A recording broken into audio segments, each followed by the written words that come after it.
애굽에서 400년 동안 노예 생활로부터 출애굽한 이스라엘 백성들이 시나이 반도 광야 남단에 위치한 시내산 기슭에 도착했을 때 지도자였던 모세는 하나님께로부터 하나님을 믿는 이스라엘 백성들이 앞으로 어떻게 살아야 할 것인가를 밝혀주는 하나님께 받은 율법을 공부하게 됩니다. 그 내용이 구약의 레위기에 상세하게 기록되어 있습니다. 그런데 레위기 18장과 20장은 온통 근친 상간을 금하는 율법으로 채워져 있습니다. 애굽이나 가나안 땅에 행해졌던 풍습에 따라 근친 상간을 행하면 이후 여아를 막론하고 쌍방을 모두 죽이라고 엄히 경고하고 있습니다. 그뿐만 아니라 여러분 레위기 20장 15절과 16절은 또 이렇게 말씀하고 계십니다.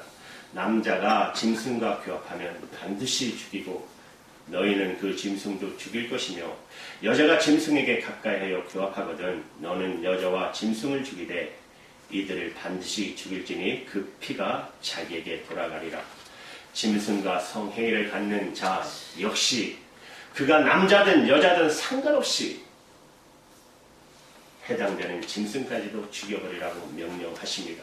여러분, 거룩한 율법이 이처럼 전혀 거룩지 못한 근친 상간이나 짐승과의 교합을 엄히 금하고 있다는 것은 무엇을 의미할까요?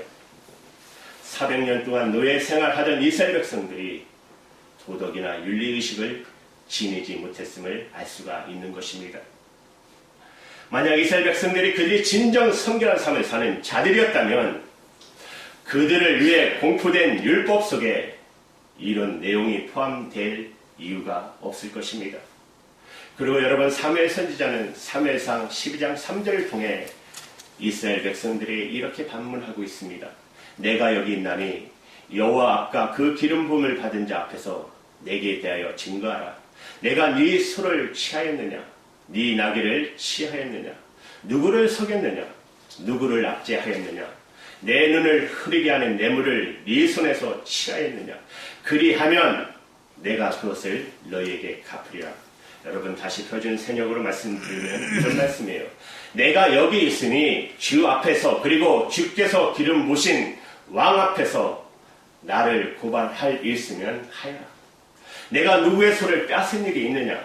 내가 누구의 나귀를 뺏은 일이 있느냐? 내가 누구를 속인 일이 있느냐? 누구를 억압한 일이 있느냐? 내가 누구한테 뇌물을 받고 눈 감아 준 일이 있느냐? 그런 일이 있으면 나를 고발하라. 내가 너에게 갚겠다. 여러분, 사무엘 선지자가 구태여 이런 말을 해야 할 까닭이 무엇이겠습니까?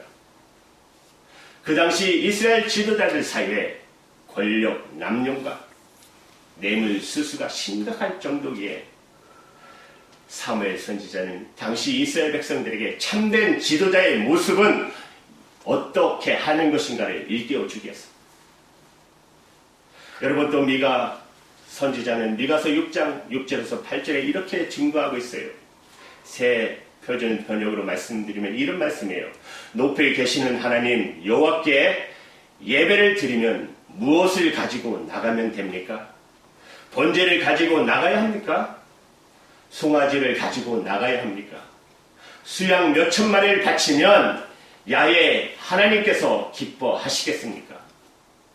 거역하기만 한 죄를 벗으려면 맏아들이라도 바쳐야 합니까? 이 죽을 죄를 벗으려면 이 몸에서 난 자식이라도 바쳐야 합니까? 이 사람아, 하나님께서 무엇을 좋아하시는지 무엇을 원하시는지 들어서 알지 않았느냐? 정의를 실천하는 일, 기꺼이 은덕에 보답하는 일, 조심스레 하나님과 함께 살아가는 일, 그 일밖에 무엇이 더 있겠느냐? 그의 이름을 두려워하는 자, 어려워하는 자에게는 앞길이 열릴 것이다. 하나님께서 선지자 미가를 통해서 이렇게 말씀할 수밖에 없었던 것은 그 당시 이스라엘 백성들은 하나님의 의를, 정의를 외면하고 불의와 야합하고 있으면서도 하나님께 재물을 바치면 그것으로 하나님께 대하여 자기들의 모든 의무를 다하는 것으로 착각하고 있었기 까닭입니다. 이렇듯 하나님의 말씀인 성경은 궁극적으로 시간과 공간을 초월하여 모든 인간을 향한 하나님의 말씀이지만, 그러나 여러분, 1차적인 대상은 언제나 그 말씀에 기록된 당시의 사람들입니다.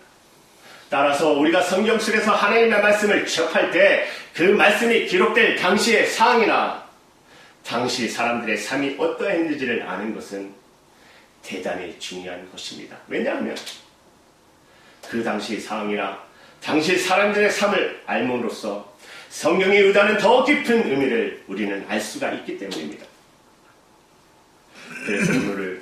그래서 오늘을 사는 우리의 삶 속에서 그 의미를 바르게 적용할 수 있기 때문에 그런 것입니다. 여러분, 마태복음, 누가복음, 마가복음을 우리는 공간복음이라고 부릅니다. 공간복음이 뭐죠? 공통의 관점을 가지고 쓴 책이라는 뜻입니다. 복음서라는 것입니다. 요한복음까지 합쳐서 사복음서라고 부릅니다. 이 사복음서 중에서 요한복음이 가장 늦게 기록되었습니다. 공간복음, 마태, 마가, 누가복음은 대략 주 60년경에 기록된 반면 요한복음은 무려 30년이나 늦은 주 90년경에 기록되었습니다. 말하자면 마태, 마가, 누가의 세 복음서와 요한복음의 시차는 약 30년이 되는 셈이에요. 주 30년경 주님의 부활 승천을 기점으로 교회의 역사가 시작된 것을 감안하면 여러분, 주 90년이 되기까지 교회의 역사가 60년에서 30년의 시차란 여러분 실로 엄청난 것입니다. 금처럼 엄청난 시차를 두고 기록된 요한복음에는 공간복음서인 마태, 누가, 마가복음에서와 다른 몇 가지 특징이 있습니다. 여러분, 그 특징 첫 번째는 요한복음에는 귀신 들린 자 이야기가 단 한 번도 등장하지 않습니다. 서기관 바리새인들, 예수를 배척하는 유대인들이 예수님을 가리켜 귀신 들렸다고 모함한 사건을 제하고는 세복음서처럼 세복음서에 그렇게 빈번하게 등장하는 귀신의 이야기가 단 한 번도 나타나지 않는다는 사실입니다. 여러분, 공간복음 마태, 마가, 누가복음에는 예수님께서 귀신을 쫓아내셨다는 말씀이 무려 30여 차례나 기록되어 있어요. 그럼에도 불구하고 여러분, 가장 늦게 쓰여진 요한복음은 예수님께서 소경을 눈에 뜨게 하시고 38년 된 동안 누워있던 중환자를 일으키시며 죽은 나사로를 살리신 것과 같은 표적과 기사는 다 언급하면서도 예수님께서 귀신을 쫓으신 일에 대해서는 철저하게 침묵하고 있습니다. 여러분, 그 이유가 뭘까요? 사도 요한이 요한복음을 기록할 당시엔 귀신 들린 것처럼 보이는 사람이 한 사람도 없었기 때문이겠습니까? 여러분, 오히려 그 반대로 당시 적지 않은 사람들이 복음의 논리보다는 오히려 귀신의 논리에 더 빠져있음을 쉽게 짐작할 수가 있었습니다. 왜냐하면 당시 사람들은 자기들이 이해할 수 없는 것, 마음에 들지 않는 것, 자기 뜻대로 되지 않는 것은 모두 귀신의 탓으로 들렸습니다. 지금도 여러분들 많죠? 그 결과 어처구니없게도 주님보다는 귀신에게 더 민감해지고 주님의 능력을 믿기보다는 귀신의 능력을 더 두려워하는 모순을 범하게 된 것입니다. 전에 사역자 모임 중에 한 분을 만난 적이 있습니다. 전도사님이셨는데 한 20년이 넘으셨어요. 그런 분이 그런 말을 하더라고요. 산기도는 아무나 가면 안 된다. 왜 그렇습니까? 물었더니 산에 있는 귀신들이 믿음이 약한 사람들은 집중 공격하기 때문에 잘못하면 귀신 들린다는 것입니다. 내가 너무 어처구니가 없어서 그건 도대체 어느 복음입니까? 물어봤어요. 여러분, 하나님이십니다. 진리신데 진리를 지니 진리가 너를 잘 펴라 하셨는데 왜 그렇게 꼼짝을 못하는지. 여러분, 그래서 사도 요한은 요한복음 속에서 귀신에 대해 언급치 않고 주님의 권능과 능력만을 강조한 것입니다. 만왕의 왕이신 예수 그리스도 안에 있기만 하면 어떤 귀신도 감히 범접할 수 없음을 당시의 사람들에게 일깨워 주었던 것이에요. 여러분, 요한복음이 공간복음서인 마태, 마가, 누가복음서의 다른 특징 두 번째는 기도에 대한 권면의 내용입니다. 여러분, 요한복음 14장 13절을 통해서 예수님께서 이렇게 말씀하십니다. 너희가 내 이름으로 무엇을 구하든지 내가 시행하리니 이는 아버지로 하여금 아들을 인하여 영광을 얻으시게 하려 함이니라. 내 이름으로 무엇이든지 내게 구하면 내가 시행하리라. 여러분, 주님께서 이 내 이름으로 기도하라 하신 것은 거룩하신 주님의 이름이 신실하고 참됨을 뜻하기에 그에 맞게, 그 이름에 맞게 신실하고 참된 삶을 살 수 있도록 기도하라는 말씀인 것입니다. 여러분, 요한계시록 19장 11절의 말씀을 보십시오. 같이 읽을까요? 시작. 나는 또 하늘에 열려 있는 것을 보았습니다. 거기에 흰 말이 있었는데 신실하신 분, 참되신 분, 이라는 이름을 가진 분이 그 위에 타고 계셨습니다. 그분은 우리로 심판하시고 싸우시는 분입니다. 아멘. 뭐라고요? 그 이름은 참되고 신실하신 분. 주님께서는 주님의 이름이란 이름으로 불리는 분으로서 신실하신 분, 참되신 분. 여러분, 신실이란 무엇이죠? 바른 믿음과 그에 따른 바른 실천입니다. 참됨이란 무엇이죠? 거짓 없는 삶입니다. 따라서 신실하신 분, 참되신 분이라는 이름을 가신 주님께 내 이름으로 기도하고 계신 그 말씀의 의미를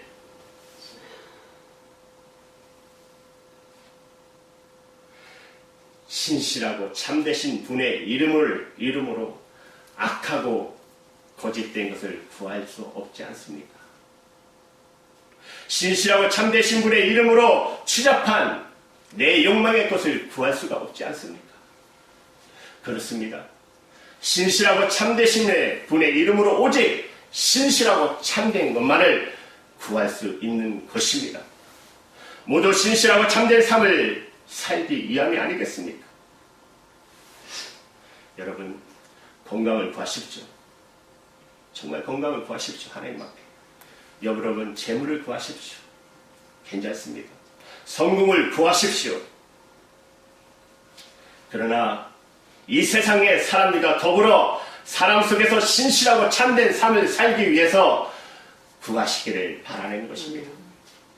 또 여러분, 계속해서 요한복음 15장 17절에서 주님께서 이렇게 말씀하십니다. 너희가 내 안에 구하고 내 말이 너희 안에 구하면 무엇이든지 원하는 대로 구하라. 그러면 이루리라. 또 요한복음과 비슷한 시기에 사도 요한에 의해 기록된 요한일서 5장 14절은 기도에 대해서 이렇게 증거하고 있습니다. 그를 향하여 우리의 가진 바 담대한 것이 이것이니 그의 뜻대로 무엇을 구하면 들으심이 되라. 공간복음서에는 단순히 기도할 것을 강조한 데 반해 사도 요한은 요한복음서에서 기도하되 신실하고 참되신 주님의 이름으로 기도할 것, 사람이 먼저 주님 안에 거하고 주님의 말씀을 그 마음속에 품은 연후에 기도할 것, 하나님 아버지의 뜻을 따라 기도할 것을 강조하고 있는 것입니다. 여러분, 이것을 무엇을 의미하고 있을까요? 당시 그리스도인의 기도가 내용이 허망과 망상과 욕망과 욕심으로 가득 차 있었다는 것을 의미하는 것입니다. 여러분, 혹시 로또 사셔서 기도해 보신 적 있으세요? 네.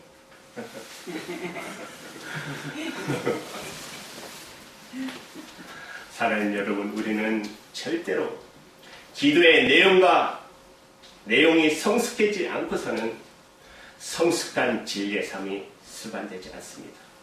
다시 말씀드리면 우리의 기도의 내용이 거룩해지고 신실해진 만큼 우리의 삶이 거룩하고 신실해질 것입니다. 그래서 사도 요한은 신실하고 참되신 주님의 이름으로 기도할 것을, 진리신 주님 앞에서 기도할 것을, 거룩하신 하나님의 뜻대로 기도할 것을 우리에게 촉구하고 계시는 것입니다. 여러분, 공간복음서인 마태, 마가, 누가복음서와 다른 특징, 이제 마지막 세 번째는 믿음은 곧 행함을 강조하고 있습니다. 여러분, 요한복음 14장 11절을 통해서 주님께서 말씀하십니다. 내가 아버지 안에 있고 아버지께서 내 안에 계심을 믿으라. 예수님 당신께서 성자 하나님 되심의 증거를 당신의 행함 속에서 찾으라는 의미인 것이에요. 이처럼 행함을 강조하신 주님께서 본문을 통해서 또 이렇게 말씀하고 계십니다. 요한복음 14장 15절 21절의 말씀에 너희가 나를 사랑하면 나의 계명을 지키라. 나의 계명을 가지고 지키는 자라야 나를 사랑하는 자니 나를 사랑하는 자는 내 아버지께 사랑을 받을 것이요 나도 그를 사랑하여 그에게 나를 나타내리라. 예수님께서 오늘 본문 속에서 주님을 사랑한다는 것, 말을 바꿔 말하면 주님을 믿는다는 것은 바로 주님의 말씀에 따라 사는 삶이라는 것이에요. 여러분, 믿음은 우리의 감정의 변화, 조석으로 변하는 우리의 감정의 변화가 아니에요. 아침에는 믿는 것처럼, 점심에는 안 믿는 것처럼, 뜨거우면 주여 주여 하다가 차가워지면 우리의 감정의 변화가 아니에요. 구호선언도 아니에요. 믿습니다. 오늘 내가 이렇게 살겠습니다. 그걸로 그치는 것이 아니라 반드시 말씀에 따른 행함으로 드러나야 하는 것이에요. 그래서 여러분 요한복음 14장 24절을 통해서 우리 같이 읽을까요? 너를 사랑하지 아니하는 자는 내 말을 지키지 아니하나니 너희의 듣는 말은 내 말이 아니요 나를 보내신 아버지의 말씀이니라. 아멘. 나를 사랑하지 아니하는 자는 내 말을 지키지 아니하나니. 오늘 예수님께서 아예 못 박아 단언하십니다. 나를 사랑하지 않으면 내 말을 지키지 않는다. 오늘 단언하고 못 박으셨어요. 그뿐만 아닙니다. 요한일서는 또 이렇게 우리에게 증거하고 있습니다. 요한일서 2장 3절의 말씀입니다. 우리가 그의 계명을 지키면 이로써 우리가 저를 아는 줄로 알 것이요. 계속해서 요한일서 5장 3절에 보면 하나님을 사랑하는 것은 이것이니 우리가 그의 계명들을 지키는 것이라. 그의 계명들은 무거운 것이 아니로다. 그리고 요한일서 1장 6절의 말씀에 이렇게 말씀하십니다. 또 사랑은 이것이니 우리가 그 계명을 쫓아 행하는 것이요 그 계명은 이것이니 너희가 처음부터 들은 바와 같이 그 가운데서 행하라 하시니라. 이처럼 사도 요한이 다른 복음서와 달리 믿음은 곧 행함으로 나타나는 것임을 쉴 틈 없이 강조하고 있으면 또 무엇을 의미할까요? 초대교회가 시작되고 60년이 경과되자 이미 많은 그리스도인들이 믿음과 삶은 심각할 정도로 변질되어 있음을 뜻하는 것입니다. 그와 같은 상황 속에서 마지막 복음서 요한복음을 기록한 사도 요한은 참 믿음이란 하나님의 말씀대로 사는 것을 거듭 강조하지 않을 수가 없었어요. 사도 요한이 요한복음과 요한 1, 2, 3서를 기록할 무려 1900년이 지난 오늘 우리의 상황, 우리의 모습은 어떠합니까? 그 옛날과 아무런 차이가 없지 않습니까? 지금도 모든 것을 귀신의 논리만 풀려고 하는 사람들이 얼마나 많습니까? 여러분, 가게의 저주를 끊어라 뭐 이런 책 보시면 안 돼요. 완전 귀신 논이잖아요. 가장 이단 중에 누구죠? 베레아 만민교회의 김기동 같은 그런 이단의 교회들. 감기만 걸려도 귀신 들렸대요. 귀신아 나가라. 전에 델리에 일할 할 때도 한 분이 전도를 교회 다니는데 이상한 교회를 다니길래 귀신 그걸 믿더라고요. 귀신 만명. 3박 4일로 아예 호텔을 잡아서 아예 집중 훈련을 시키더라고요. 감기만 들려도 귀신 들려. 뭐만 하면 귀신 들려. 그래서 맨날 예수 이름으로 그러지 마시라고 제발. 여러분, 그래서 주님에 대한 민감하기보다는 오히려 귀신에 대해 더 민감하게 만드는 우를 범하는 사람들이 얼마나 많이 있습니까? 참되고 신실한 그리스도인이 되기 위하여 기도하기보다는 오직 우리의 욕망이 요구하는 대로 우리가 원하는 것만을 위해서 기도하고 있지는 않으십니까? 주님을 믿는다고 하면서도 주님의 말씀과 전혀 동떨어지는 삶을 살고 있지는 않으신지요? 그런 그리스도인들이 얼마나 많을까요? 그래서 도대체 그리스도의 신앙이 참된 신앙인지 아니면 미신인조차도 구별할 수 없는 실정에 이르지 않았습니까? 이것이 사실이라면 우리는 1900년 전 사도 요한이 기록한 주님의 말씀에 귀를 기울여야 하는 것입니다. 주님을 사랑한다면 주님의 계명을 지켜야 하고, 주님을 믿는다면 주님의 말씀대로 살아야 함은 너무나도 당연한 그리스도의 삶의 모습이 아니겠습니까? 그래서 저는 옛날 어른들의 신앙을 참 좋아해요. 우리 어르신들, 정인영 목사님, 우리 김동영 목사님, 이런 목사님들의 신앙들이 주 이름은 누가 뭐래도 거룩하게 지키려고 하잖아요. 얼마나 멋있어요. 말씀대로. 암만 바리새인처럼 왜 그렇게 답답하게 믿는지 하지만 그분들의 신앙이 얼마나 멋있어요. 얼마나 묵직합니까?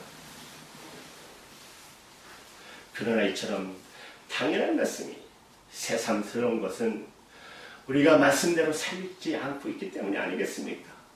주님께서 오늘 이렇게 말씀하십니다. 요한복음 14장 15절 21절에 너희가 나를 사랑하면 나의 계명을 지키라. 나의 계명을 가지고 지키는 자야 나를 사랑하는 자니.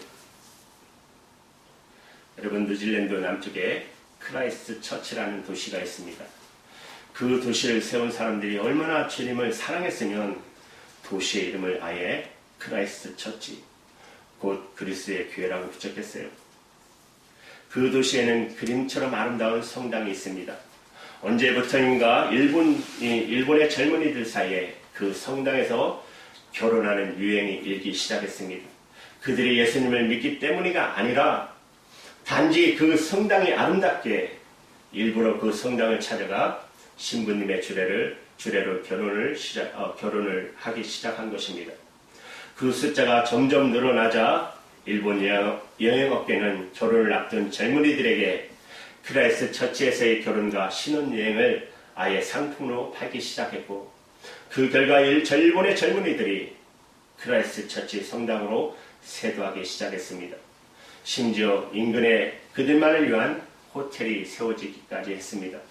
처음에는 순수한 의도에서 예배당을 빌려주던 성당층은 되어가는 일이 본질에서 벗어나자 일본인 결혼식을 위해서는 성당을 빌려주지 않기로 결정합니다.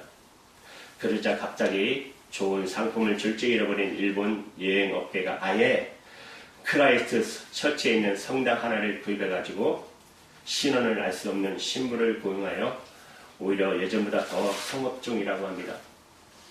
여러분, 뉴질랜드보다 더 일찍 이와 같은 일을 한 곳이 있죠. 어딜까요? 라스베가스죠. 라스베가스에만 가면 웨딩 처치라는 곳이 있지 않습니까? 우리말로 하면 결혼교회라는 뜻입니다. 평소에는 늘 귀어 있는 교회지만 여행 중에 눈이 맞은 남녀가 그 교회를 찾아가 배를 누르면 어디선가 누군가의 짱가가 아니라 목사라는 사람이 나타나 돈을 받고 즉석에서 결혼 주례를 해줍니다. 그 목사가 진짜 목사라면 그는 문자 그대로 특수 목회를 하고 있는 셈입니다. 아무리 예배당을 아름답게 꾸미고 지붕 위에 십자가를 내걸었다 하더라도 일본 여행업계가 운영하는 크라이스트 처치의 성당이나 라스베가스의 웨딩 처치가 교회에 있을 수는 없습니다. 그러나 말씀대로 살아가는 사람들이 있는 곳이라면 설사 그곳이 사막 같은 허벌판이나 사람들을 보기에 보잘것없는 천막이라도 그것은 아름다운 하나님의 계임이 분명한 것입니다. 사랑하는 여러분, 그렇다면 이 땅의 교회는 어떠합니까? 혹시 변질되어 가지는 않는지요?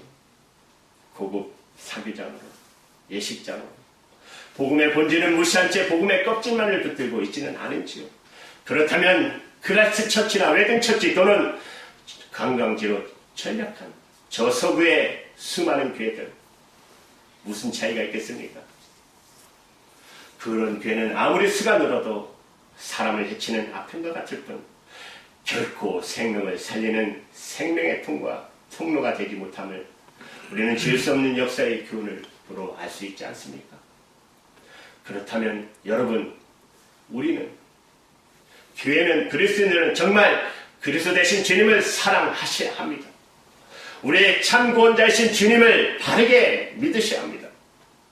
길이요 생명이요 진리신 주님의 말씀대로 그 말씀을 지키며 진정 말씀을 따라 살아야 하는 것입니다. 여러분, 모든 면에 걸쳐 주님의 말씀대로 사는 교회가 단 한 개만 있어도 한 민족, 한 나라의 역사가 새로워질 수 있으면 주님의 말씀대로 산 소수의 그리스도인들, 제자들의 이미 인류에 그것이 증명되지 않았습니까?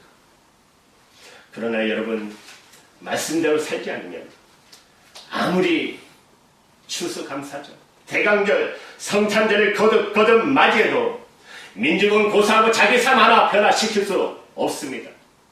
사랑하는 여러분, 이 시간 결단하시기 바랍니다. 오직 말씀대로 살겠습니다. 오직 주님을 사랑하여 주의 계명을 지키며 계명을 따라 살아가는 우리의 삶이 여러분 가정을 변화시키고 세상을 변화시키고 생명과 불씨가 되게 하실 줄 믿습니다. 이 시간 결단하시기 바랍니다. 이제부터 말씀대로 사라지는 축복이 저와 여러분에게 임하기를 주님의 이름으로 축원합니다. 아멘.